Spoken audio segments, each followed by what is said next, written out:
Der Oddebock. Ich strome als Kind gern rum, gänz sie de Bömm, zwischen Hessens Fisch und Hessens Busch. Der Bömm schlängelt sich, man so der Natur. Wo sie denn so einige Krümmungen dicht achten anmockt, do dreht sich dat Worte von Baum nur und, dat heet Dreikuhl.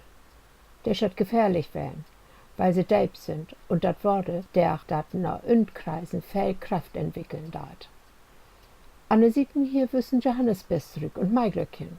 Und in den Busch, der da angrenzt, wüssen Maronen.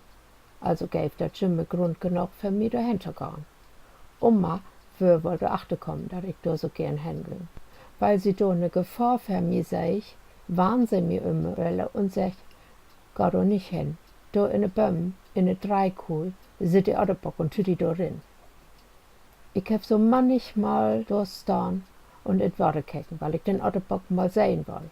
Ich hab mir den Oddebock kugelrund wie ein Kugelfisch, bloß Fellgrette und mit Händen feststellt, womit er mich denn in Worte teilen können. Aber sehen hab ich ihm nie.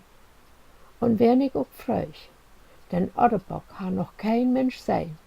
Da ha auch noch kein Mensch wat von hört.